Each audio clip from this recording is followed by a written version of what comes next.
Bharatiya Janata party అధికారంలోకి వచ్చినప్పుడల్లా దళితులకు అత్యంత ప్రాధాన్యత కల్పించిందన్నారు వికారాబాద్ జిల్లా ఎస్సీ మోర్చా జిల్లా అధ్యక్షుడు నవీన్ కుమార్.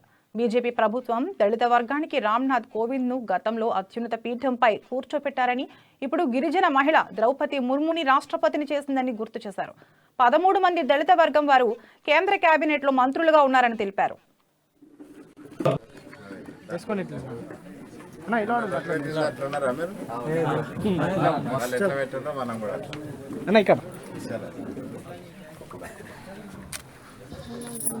చూడు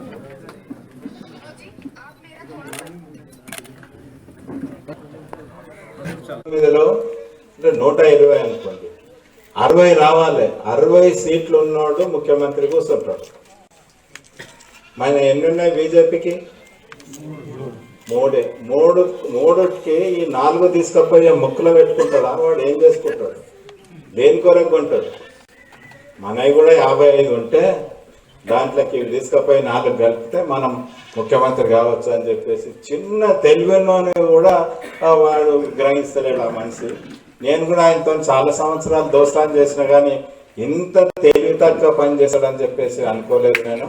కాబట్టి ఈరోజు మనం కొన్నామంట, మనం కొననీక కూడా దేని కొరకు కొంటాం అనేది. లేకపోతే ఇదే మహాత్మా గాంధీలా, లేకపోతే ఈయన్ని తీసుకపోతే మొత్తం ఒకరిని తీసుకపోతే ప్రపంచం అంతా మలిపేస్తారా? నలుగురు దొంగలే. ఎందుకంటే వాళ్ళు కాంగ్రెస్ పార్టీలో గెలిచి టీఆర్ఎస్ పార్టీలో పోయినోళ్ళు. అసొంటి వాళ్ళని మనం తీసుకున్నామని చెప్పేసి పెద్ద గగ్గోలు పెడతా ఉన్నాడు ఆ మనిషి. ఉమ్మేస్తున్నారు అందరు జనం అంతా కూడా. ఈయన బీజేపీ వాళ్ళకి వీళ్ళని ఎందుకు కొనుక్కుంటారు అని చెప్పేసి. నేను నిన్న ఇలా ఫోన్లో చూసిన ఒక పిల్ల, అమ్మాయి, చిన్న పిల్ల, ఆమె ఏం చెప్తుంది, అది ఎవరు